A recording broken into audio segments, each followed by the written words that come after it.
Hello class. Previous chapter में हमने infections के बारे में समझा, इन्फेक्शन होते क्या हैं, टाइप्स ऑफ इन्फेक्शन समझा था। तो इस क्लास में हम समझेंगे common clinical manifestations of infection. Means जो संक्रमण के जो सामान्य जो भी नैदानिक लक्षण हैं, हम इनके बारे में। क्लिनिकल मैनिफेस्टेशंस वे सभी साइंस, मतलब जो डॉक्टर के द्वारा देखे जाने वाले जो संकेत हैं, और सिम्टम्स क्या होते हैं, पेशेंट के द्वारा खुद महसूस किए जाने वाले लक्षण। ठीक है, तो क्लिनिकल मैनिफेस्टेशंस वे सारे साइन एंड सिम्टम्स हैं जो किसी इन्फेक्शन का या इन्फेक्शन की वजह से हमारी बॉडी में दिखाई देते हैं। तो इन्फेक्शन के लक्षण इस बात पे डिपेंड करते हैं कि कौन सा रोगजनक, मीन्स चाहे वो बैक्टीरिया है, चाहे वो वायरस है या फंगस या पैरासाइट, आखिर कौन सा कॉजेटिव ऑर्गेनिज्म जो है वो संक्रमण कर रहा है, और उस इन्फेक्शन की वजह से बॉडी का कौन सा ऑर्गन अफेक्ट हो रहा है या फिर उस पर प्रभाव पड़ रहा है या प्रभावित हो रहा है, इसके बारे में। तो संक्रमण या जो हमारा क्लिनिकल मैनिफेस्टेशन है, इन्फेक्शन के क्लिनिकल मैनिफेस्टेशंस को मेनली हमने दो पार्ट्स में डिवाइड किया है।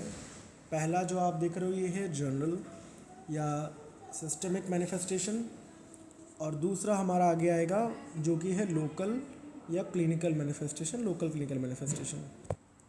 तो अभी हम बात करेंगे यहाँ पे थोड़ा सा इन्फेक्शन के डेफिनेशन में आपको बता दूँ। Clinical manifestation depend on the type of micro organism, site of infection, immune status of the patient and severity of the diseases. तो इनको ब्रॉडली डिवाइड किया गया है दो चीज़ों में, जनरल और लोकल मैनिफेस्टेशंस में। तो सबसे पहले हम बात करेंगे जनरल या सिस्टमिक मैनिफेस्टेशन। इन्फेक्शन के सामान्य या पूरी बॉडी में दिखाई देने वाले सिम्टम्स को ही बोलते हैं हम सिस्टमिक मैनिफेस्टेशन या फिर जनरल मैनिफेस्टेशन। बेसिकली ये जो सिम्टम्स हैं ये तब दिखाई देते हैं जब इन्फेक्शन पूरी बॉडी के इम्यून सिस्टम को एक्टिव कर देता है। ठीक है, तो फर्स्टली हम इसमें बात करेंगे फीवर के बारे में, बुखार की बात करेंगे। बुखार बॉडी का जो टेम्परेचर है, ठीक है, बॉडी का नॉर्मल टेम्परेचर कितना होता है 36 to 37 डिग्री सेल्सियस। ठीक है, तो बुखार बॉडी का जो तापमान का जो नॉर्मल लिमिट है, ठीक है, जब उससे ज़्यादा बढ़ जाता है तो वो इन्फेक्शन के प्रति बॉडी की जो हमारी नेचुरल एक डिफेंस मैकेनिज़्म है उस पर काम करता है। तो सब कैरेक्टरिस्टिक्स क्या हैं, सबसे सामान्य लक्षण यही है हमारा। पायरोजेंस मीन्स की जो भी रोगजनक हैं या फिर माइक्रोब हैं, जो हमारी इम्यून सेल्स के थ्रू बनने वाला जो सब्सटेंस जो है पायरोजेंस जो होता है, वो बॉडी का टेम्परेचर बढ़ाते हैं। बहुत हल्का, मीडियम या फिर थोड़ा सा तेज बुखार हो सकता है, लगातार या फिर रुक रुक के भी आ सकता है। तो fever is the most common clinical manifestation of infection. It occurs because microbial toxins and inflammatory cytokines, इसीलिए मैंने बोला जो हमारे इम्यून सेल्स के थ्रू बनने वाला जो पदार्थ, ठीक है, जैसे कि such as IL-1, IL-6 and TNF alpha, ऐसे raise the hypothalamic temperature set point, जिस वजह से बॉडी का टेम्परेचर बढ़ता है। ठीक है, तो जैसे कि कभी कभी थायराइड में, मलेरिया में, कोविड-19, न्यूमोनिया, ऐसे केसेस में हमने देखा है बॉडी का टेम्परेचर जो हमें बढ़ता हुआ दिखता है। दूसरा आप देख रहे हो चिल्स एंड राइगर्स। चिल्स और राइगर्स का, चिल्स का मतलब होता है ठंड लगना, और राइगर्स का मतलब होता है कंपकपी, कांपना। चिल्स में ठंड महसूस होती है जबकि राइगर्स में तेज कंपकपी के साथ में ठंड लगती है। ठीक है, so patient often experience chills and shaking due to rapid elevation in body temperature during bacterial infections or malaria। ठीक है, तो अक्सर बुखार शुरू होने से पहले या बॉडी का टेम्परेचर बढ़ाने के लिए जो हमारी मसल्स को बार बार कॉन्ट्रैक्शन करना पड़ता है, तभी राइगर्स होता है।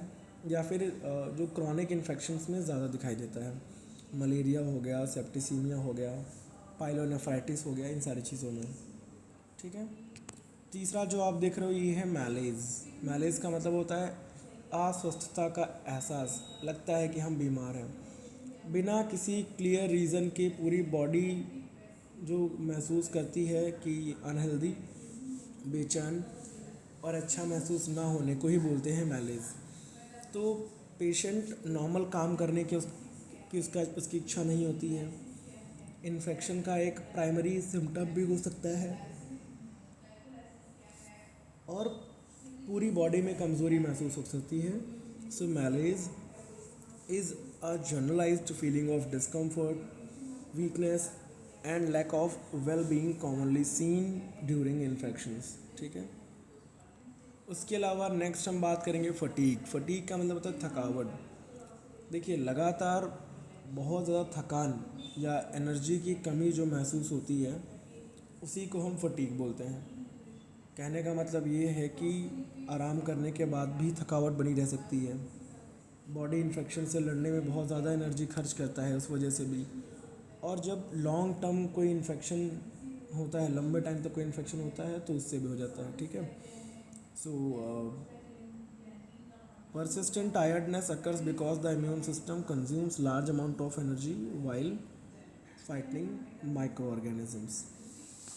इसके अलावा लॉस ऑफ एपेटाइट, भूख ना लगना या भूख कम लगना, इसको बोलते हैं एनोरेक्सिया ऑल्सो। तो एनोरेक्सिया में खाना खाने की जो इच्छा है वो बहुत कम हो जाती है। अब इसकी वजह या इसके पीछे की चीज़ें क्या हो सकती हैं? बुखार और सूजन का reason.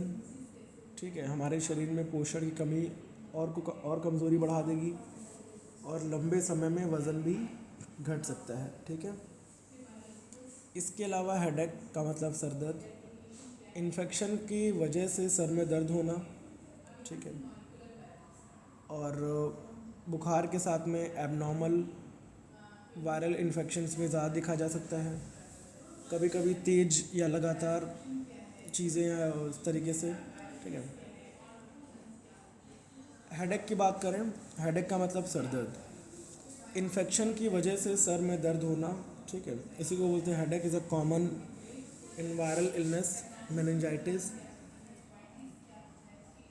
Influenza and systemic infections. तो बुखार के टाइम पे नॉर्मल पेन होना, वायरल इन्फेक्शंस में ज़्यादा सर दर्द होता है, कभी कभी तेज़ या बहुत लगातार होता है। ठीक है। इसके अलावा मसल पेन, मायालजिया, मांसपेशियों में दर्द। तो मांसपेशियों में दर्द या फिर अकड़न होने को बोलते हैं मायालजिया। तो inflammation causes generalised muscle ache particularly during influenza, dengue and कोविड-19। ठीक है। इस तरीके से कई एग्जांपल्स आपके पास हैं। तो मांसपेशियों में दर्द या अकड़न होना।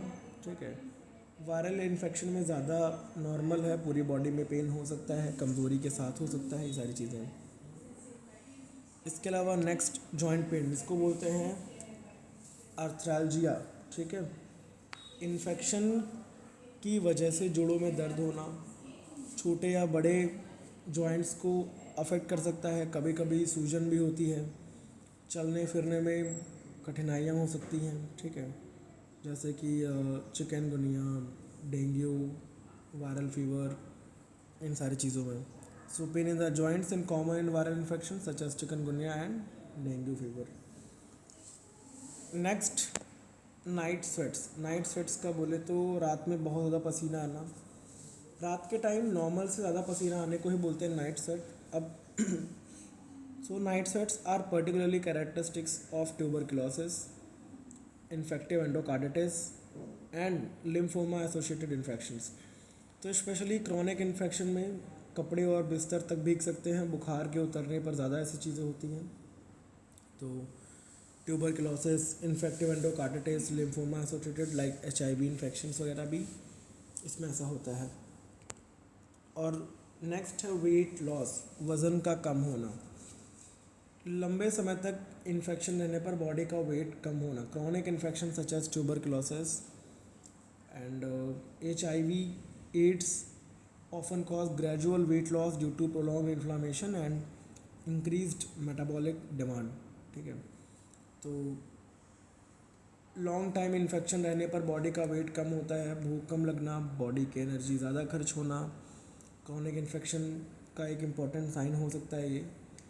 तो ट्यूबरक्लोसिस, HIV या क्रॉनिक फंगल इन्फेक्शन वगैरह में भी ऐसी चीज़ें होती हैं, ठीक है।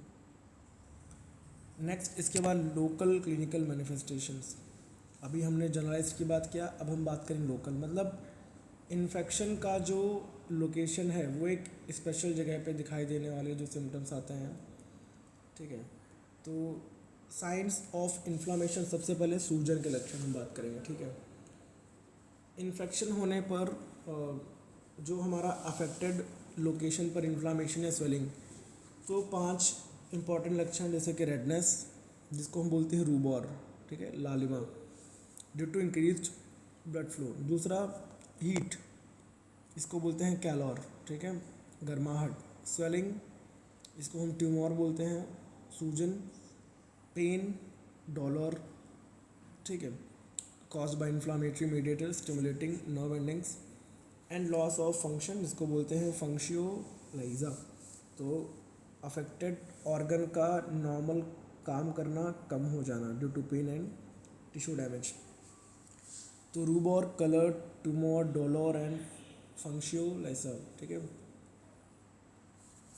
ठीक है। तो redness, heat, swelling, pain and loss of function. अब इसकी वजह स्किन एब्सेस, ठीक है, सेलुलाइटिस या वुंड इन्फेक्शन, कुछ भी हो सकता है, ठीक है। दूसरा हम बात करेंगे रेस्पिरेटरी इन्फेक्शंस, ठीक है, मतलब कि जो हमारे श्वसन तंत्र में जो हमारे इन्फेक्शन होता है, जब इन्फेक्शन नाक, गला और जो हमारी एयरवेज होते हैं, श्वास नलियाँ, या हमारे लंग्स को अफेक्ट कर दें, तो क्लिनिकल मैनिफेस्टेशंस में खांसी, गले में दर्द, नाक बहना या फिर सांस लेने में बहुत कठिनाई आना, सीने में दर्द होना, स्पुटम आना, तेज बुखार, ये सारी चीज़ें हमारे इसमें, जैसे कि कॉमन कोल्ड की वजह से, इन्फ्लुएंजा, न्यूमोनिया, ट्यूबरक्लोसिस, इन सब चीज़ों। सो पेशेंट में develop cough, sore throat, nasal congestion, sneezing, sputum production, chest pain, wheezing and shortness of breath, ठीक है। दूसरा है GI इन्फेक्शंस, हमारे पाचन तंत्र के जो इन्फेक्शंस हैं, ठीक है। जब इन्फेक्शन पेट और इंटेस्टाइन दोनों को अफेक्ट करे, ठीक है, तो अब इसमें जैसे कि ये चीज़ें डायरिया में, वॉमिटिंग में, पेट दर्द, या फिर जी मिचलाना, बुखार आना, डिहाइड्रेशन और पेट में ऐंठन, मरोड़, ये चीज़ें महसूस होना, ये हमारे GI इन्फेक्शंस के साइन एंड सिम्टम्स हैं। एग्जाम्पल के तौर पे कॉलेरा हो गया, टाइफाइड, फूड पॉइजनिंग, अमेबियासिस, इन चीज़ों में। तो typical symptoms include nausea, vomiting, diarrhoea, abdominal cramps, dehydration and sometimes blood और म्यूकस इन अ स्टूल। ये सारी चीज़ें यहाँ पे देखने को मिल सकती हैं, ठीक है। उसके अलावा UTIs, नेक्स्ट हम बात करेंगे यूरिनरी ट्रैक्ट इन्फेक्शंस। जब इन्फेक्शन यूरिनरी ट्रैक्ट के किसी भी भाग, चाहे वो यूरेथ्रा हो, चाहे वो ब्लैडर हो, चाहे यूरेटर हो या किडनी, इन चीज़ों में होता है, ठीक है। तो क्लिनिकल मैनिफेस्टेशंस की यूरिनेशन करते टाइम जलन, बार बार बार बार बार बार पेशाब आना या तुरंत से यूरिनेशन की इच्छा होना, यूरिन का बहुत फूल स्मेल या फिर बहुत टर्बिड होना, ठीक है, यूरिन में ब्लड आना, फीवर, स्पेशली किडनी इन्फेक्शन में बुखार आता है, कमर या पीठ में दर्द, ठीक है।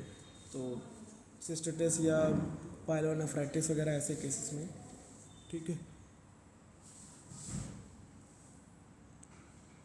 नेक्स्ट है स्किन और soft tissue infections.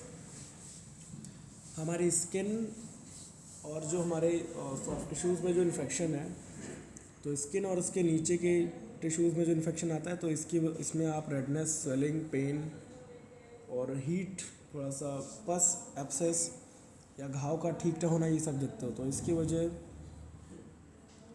Cellulitis, इम्पैटिगो, abscess या बॉइल्स वगैरह, ठीक है, ब्लिस्टर्स मतलब छाले वगैरह जो पड़ते हैं, ठीक है, ये सारी चीज़ें हो सकती हैं।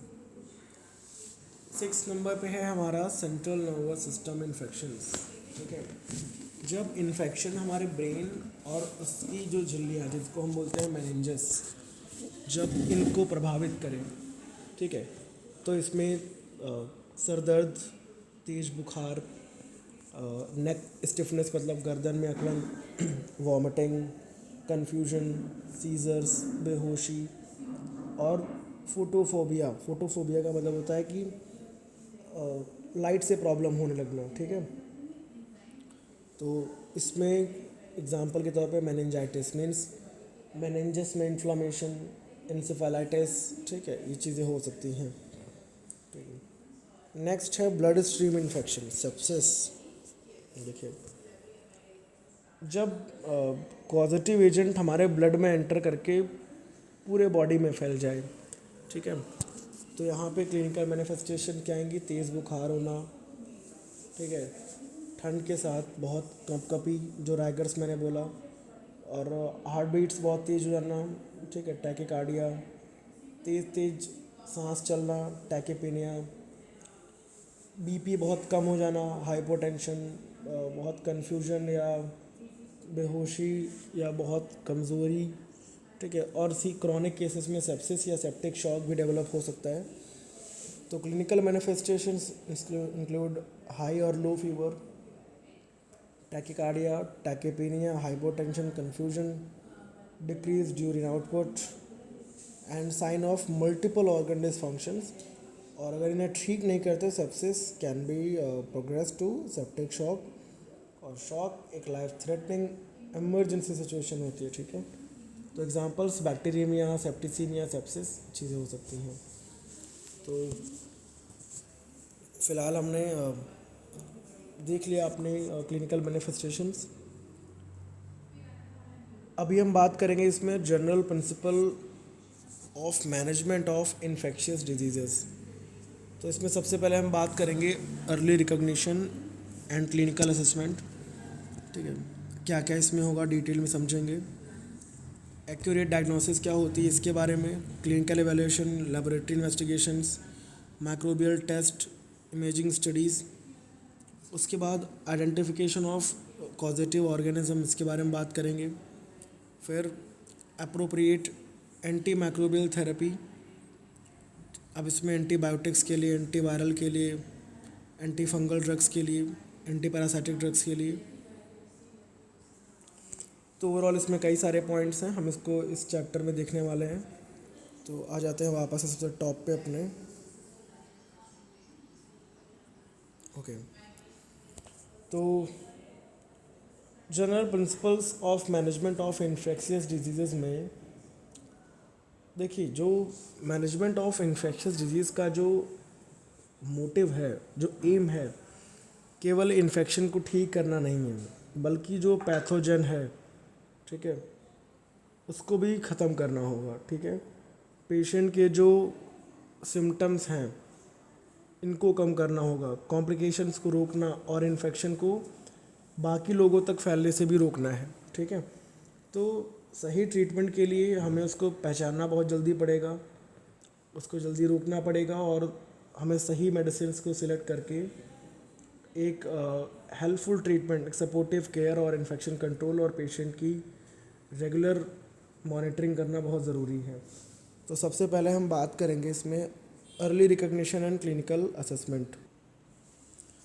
अर्ली रिकग्निशन का मतलब होता है कि इन्फेक्शन के शुरुआती सिम्टम्स को समय पर पहचानना, जबकि क्लिनिकल असेसमेंट का मतलब होता है कि पेशेंट की कंप्लीट मेडिकल चेकअप करके पेशेंट की जो सिविरिटी को असेस करना। ठीक है, तो इसमें कंपोनेंट्स क्या आएंगे क्लिनिकल असेसमेंट में? सबसे पहला है डिटेल्ड हिस्ट्री टेकिंग। ठीक है, तो अब हिस्ट्री टेकिंग का मतलब होता है कि कुछ जानकारी प्राप्त करें, जैसे कि बुखार कब से है, कि लक्षण जो हैं कितने दिनों से हैं, खांसी, डायरिया, वॉमिटिंग या यूरिनेशन में जलन है या नहीं है, किसी इन्फेक्टेड पर्सन के कांटेक्ट में आए हैं या नहीं, ठीक है, ट्रैवल हिस्ट्री क्या है, वैक्सीनेशन हिस्ट्री क्या है, डायबिटीज़, HIV, किडनी डिजीज़ तो नहीं है, और करंट टाइम में मेडिसिन क्या ले रहा है, ठीक है, वो सारी चीज़ें। फिजिकल एग्जामिनेशन में बॉडी का टेम्परेचर क्या है, पल्स रेट क्या है, ब्लड प्रेशर क्या है, रेस्पिरेटरी रेट क्या है, SpO2 क्या है, ठीक है, स्किन, थ्रोट, लंग्स, हमारा एब्डोमेन, लिम्फ नोड्स और बॉडी ऑर्गन्स की जो भी अदर है उनको जांच करना। क्यों है कि संक्रमण जो इन्फेक्शन का जो बहुत जल्दी पहचान लोगे यहाँ से, और इन्फेक्शन की जो सिविरिटी का पता चलता है, और एक सही ट्रीटमेंट जल्दी शुरू किया जाता है, और जो कॉम्प्लिकेशंस हैं उनकी भी जो संभावनाएं हैं वो कम होती हैं, ठीक है। दूसरा इसमें है एक्यूरेट डायग्नोसिस। एक्यूरेट डायग्नोसिस का मतलब होता है इन्फेक्शन के जो वास्तविक मीन्स जो कॉजेटिव ऑर्गन हैं या कॉजेटिव एजेंट्स हैं, इनको सही से पहचान कर पेशेंट की चीज़ों को क्लियर करना, ठीक है। तो अब इसमें आता है क्लिनिकल एवेल्यूशन, मतलब कि पेशेंट के जो सिम्टम्स हैं, ठीक है, उसकी फिजिकल एग्जामिनेशन और उसकी डिजीज़ हिस्ट्री के बेस पे उसको प्राइमरी तौर से हम ठीक करने की कोशिश करते हैं। जैसे एग्जांपल्स के तौर पे खांसी के साथ में बुखार है तो हम समझते हैं न्यूमोनिया की संभावना है, ठीक है। यूरिनेशन में जलन है तो हम कहते हैं UTI के रिस्क है।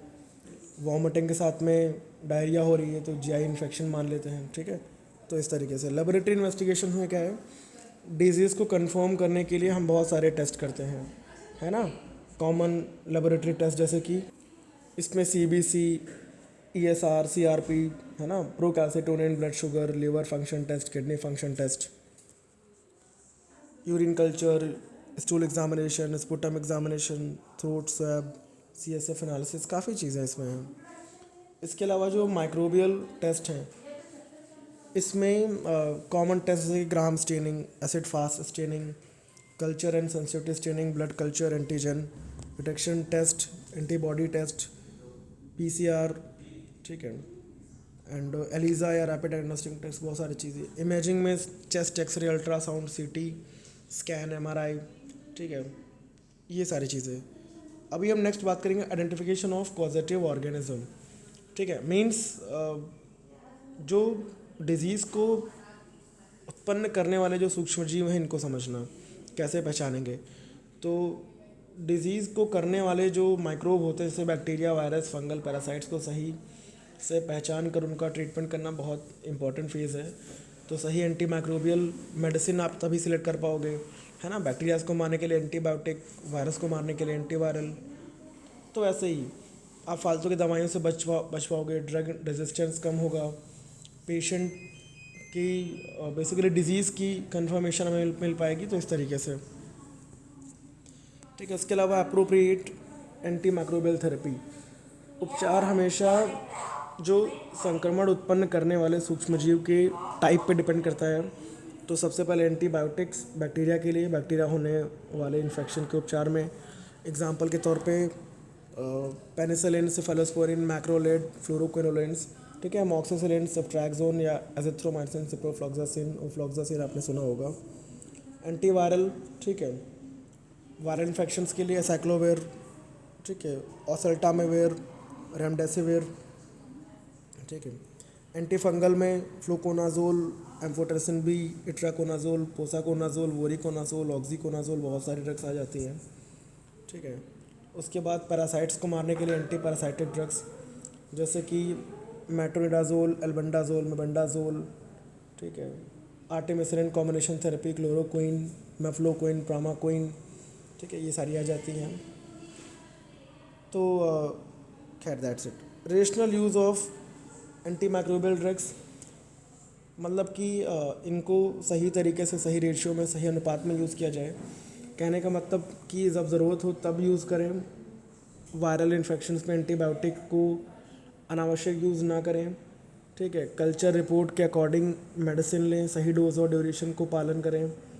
पेशेंट का जो भी पूरा कोर्स है, 15 दिन की दवाएं, 20 दिन की दवाएं, 1 महीने की हम, तो उनको लगातार खाओ, कम ना करो।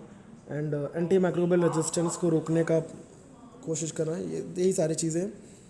सपोर्टिव केयर में क्या है कि ऐसे उपचार जो पेशेंट के सिम्टम्स को कम करें और बॉडी के जो इन्फेक्शन से लड़ने में हेल्प करें। जैसे कि बुखार कम करने के लिए, है ना, सिम्टोमेटिक ट्रीटमेंट करते हैं हम, ठीक है। दर्द पेन किलर देंगे या ऑक्सीजन थेरेपी देंगे, सफिशिएंट आराम करने के बोलेंगे, वॉमिटिंग और डायरिया को ट्रीट करेंगे, इलेक्ट्रोलाइट बैलेंस करेंगे। तो सिम्टोमेटिक सिम्टम्स के अकॉर्डिंग चीज़ों को मेंटेन करना, बैलेंस करना, ठीक है। उसके अलावा maintenance of hydration and nutrition, ठीक है। तो हाइड्रेशन का मतलब होता है सफिशिएंट पानी पीना, ओआरएस पीना, आईवी फ्लूइड्स लेना, ठीक है। तो इन चीज़ों को मेंटेन करना। तो न्यूट्रिशन में हमारा बैलेंस डाइट आ जाता है, सफिशिएंट प्रोटीन लीजिए, विटामिन और मिनरल्स लीजिए, आसानी से जो खाना पच जाए वो खाइए, और जो भी सीवियर डिजीज़ में इंटरनल या पेरेंटल न्यूट्रिशंस को यूज़ कीजिए, ठीक है। इसकी ज़रूरत क्यों होता है कि हमारी इम्यूनिटी बढ़ती है रोगों से लड़ने की, रिकवरी फास्ट होती है और डिहाइड्रेशन से बचाव होता है। इसके अलावा आइसोलेशन एंड इन्फेक्शन कंट्रोल, ठीक है। संक्रमित जो इन्फेक्टेड पेशेंट है उसको अलग रखिए ताकि इन्फेक्शन दूसरों तक ना फैले, है ना। आपने क्वारंटीन सुना था। तो इन्फेक्शन कंट्रोल मेजर्स के लिए hand hygiene, use of personal protective equipment, mask पहनिए, sterilisation, disinfection, biomedical waste management, जो हमारी सुरक्षित इंजेक्शन ट्रेडिशंस हैं, ठीक है। और रेस्पिरेटरी एटिकेट, बहुत सारी चीज़ें हैं, ठीक है। कॉन्टैक्ट आइसोलेशन, ड्रॉपलेट एयरबोर्न, ये सब भी। तो ये मेजर्स हॉस्पिटल एक्वायर्ड इन्फेक्शंस को कम करते हैं कि एक लोग से दूसरे में ना फैलें, ठीक है। अगला है मॉनिटरिंग द पेशेंट को डेली मॉनिटर करो, उसका temperature, pulse, BP, respiratory rate, oxygen saturation, urine output, laboratory reports, और मेडिसिन का गलत तो यूज़ ना करे वो, और ट्रीटमेंट के प्रति उसकी जो रिएक्शंस हैं वो भी ना हो। ये सारी चीज़ें आप ध्यान दीजिए। एंड उसके अलावा मैनेजमेंट ऑफ कॉम्प्लिकेशंस जो आएंगे इसमें, मीन्स उसके साथ जो प्रॉब्लम आ रही हैं, अगर संक्रमण या इन्फेक्शन से जो कॉम्प्लिकेशंस डेवलप हो तो उनको तुरंत ट्रीट कीजिए, जैसे कि sepsis, septic shock, organ failure, acute kidney injury या respiratory failure, meningitis.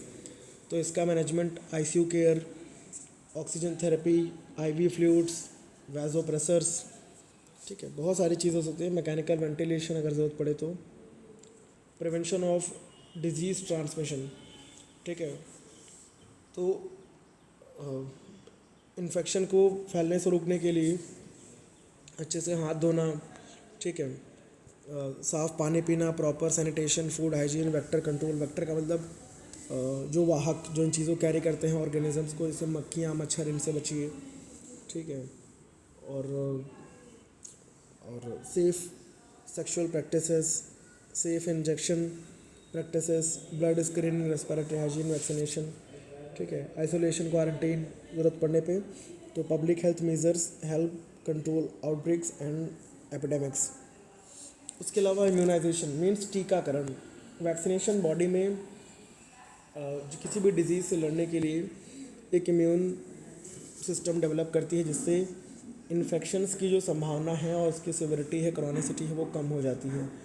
Example BCG vaccine, hepatitis B, measles, mumps, rubella, DPT, MMR, ठीक है, इन्फ्लुएंजा वैक्सीन, कोविड-19, ये सारी चीज़ें। ज़रूरत क्यों है? संक्रमण को रोकने के लिए, और जो सीवियर डिजीज़ या इन्फेक्शंस को रोकने के लिए, उससे बचने के लिए, हर्ड इम्यूनिटी, ठीक है, और मृत्यु दर में कमी, ये सारी चीज़ें भी, ठीक है। पेशेंट एजुकेशन,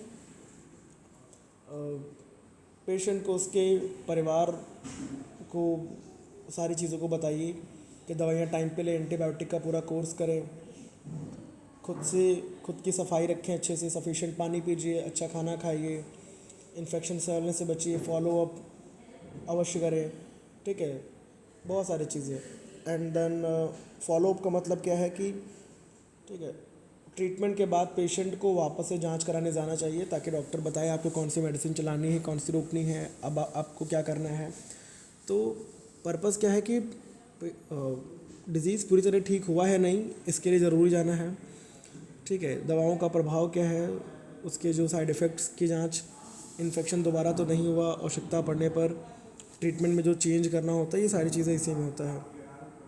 उसके अलावा पब्लिक हेल्थ मेजर्स, इन्फेक्शन के को पब्लिक में फैलने से रोकने के लिए सार्वजनिक स्वास्थ्य स्तर पर हमें कुछ चीज़ें करनी किया, जैसे कि रोगों की सर्विलांस और रिपोर्टिंग। सर्विलांस का मतलब तो जांच करना, उन पर निगरानी करना, ठीक है, जो वैक्सीनेशन प्रोग्राम्स होते हैं, ठीक है। इसके अलावा